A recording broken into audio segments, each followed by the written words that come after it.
Hello, harmonica friends! Today I will explain the correct position to support the harmonica with our hands and at the same time how to operate on the register. It is very important the position of your hands to facilitate the necessary relaxation. This way that will allow us the agility necessary to develop our technique and the precision playing, avoiding unnecessary and harmful tensions. So let's go and see how to do this.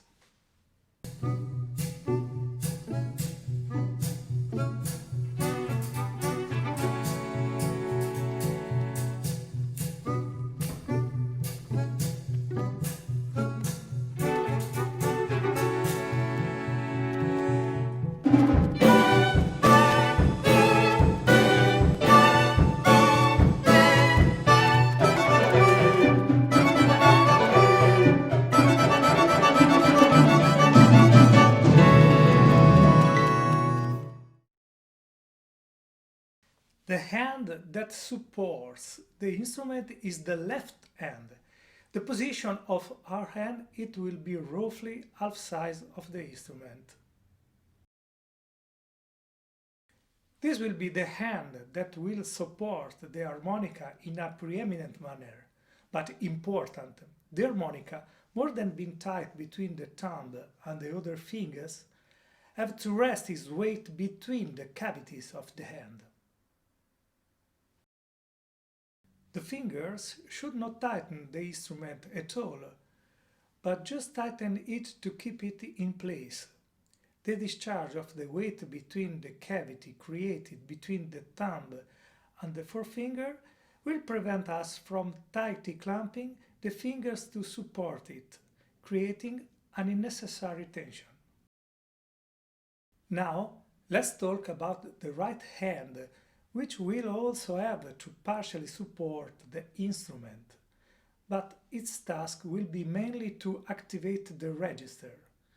The position of the right hand will be partly conditioned by this action, which must be performed with the correct part of the finger, which will be along the intermediate phalanx of the index finger.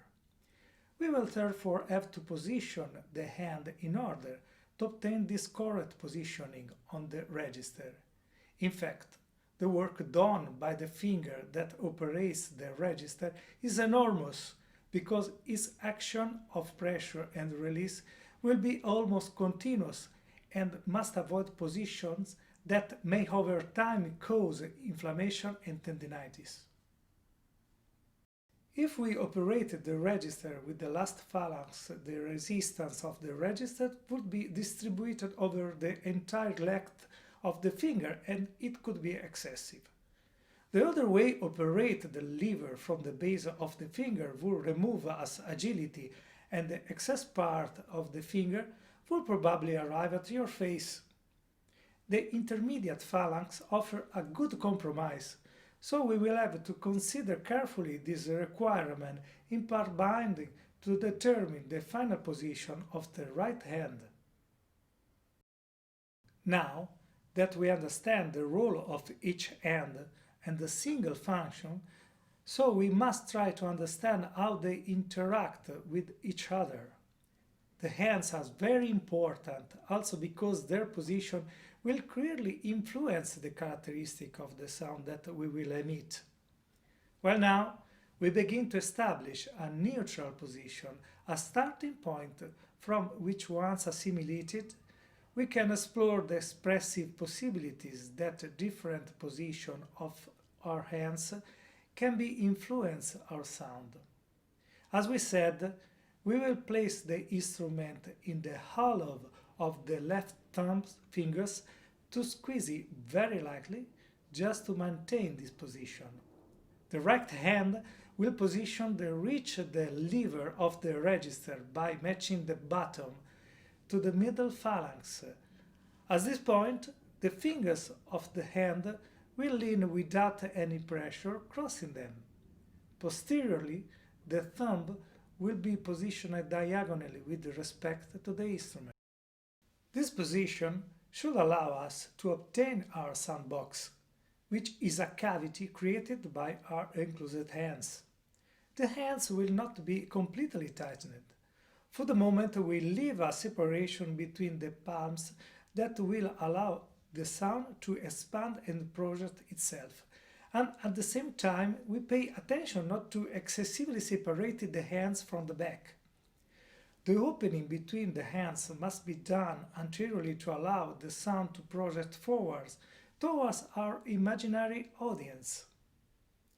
Before concluding the posture of the hands and how to hold the instrument, I would like to add something more about the finger that activate the register. It is not so rare to see harmonicists who use for register thumb. I have played this way for many years.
To do this, simply rotate the forearm 45 degrees counterclockwise.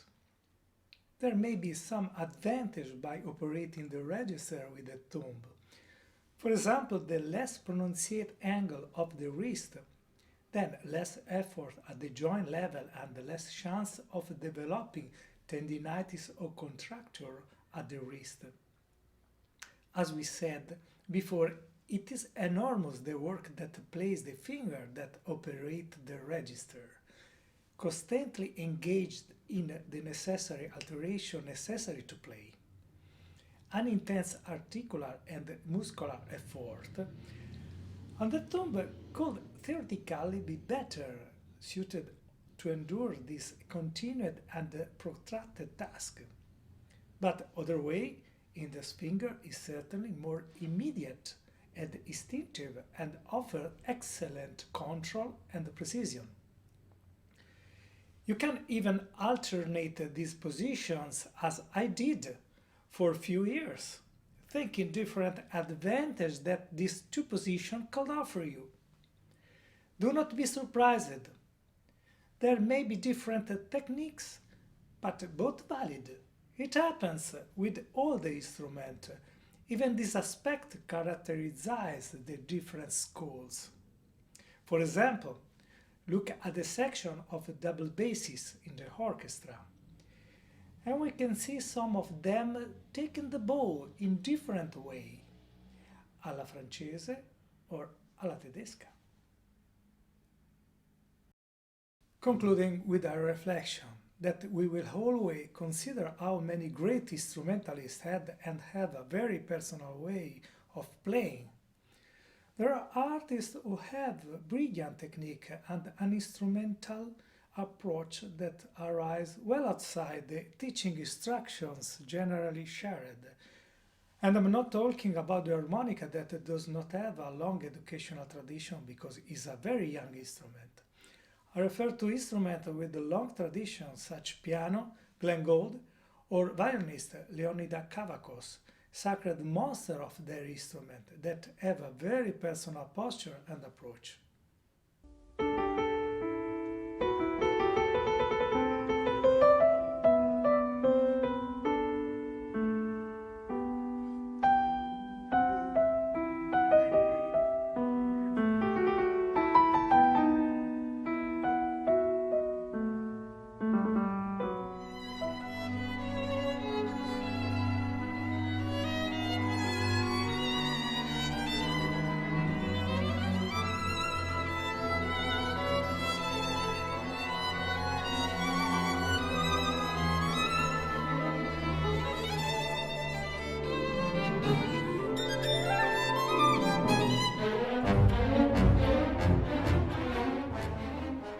These authentic champions do not have a posture that corresponds to the consolidated didactics of these instruments. This should not mislead us and think we can do us the same, adopting the approach that we find personally more congenial, natural or comfortable. For us, ordinary mortals, the rules are always valid. On the contrary, if such musicians can play at that level, it means that they can do it despite their posture. And I remember that a good posture is important not only to develop instrumental technique, like speed, sound, precision, but also to avoid physical complications that can cause pains and pathologies that can compromise or even prevent the continuation of our instrumental activity. Also for this reason, both in this video and in my book, these aspects are treated in a never-seen-before manner, which may seem basic and obvious, but if not treated sufficiently, they can create serious obstacles to our instrumental growth.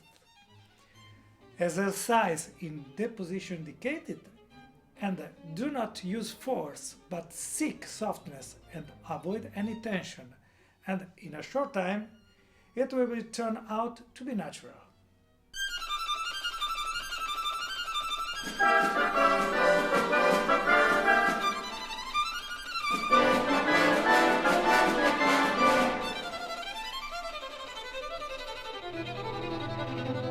And for this tutorial that's all. I left you in very good company. Violin Concerto by Bela Bartok. See you on next tutorial. Ciao!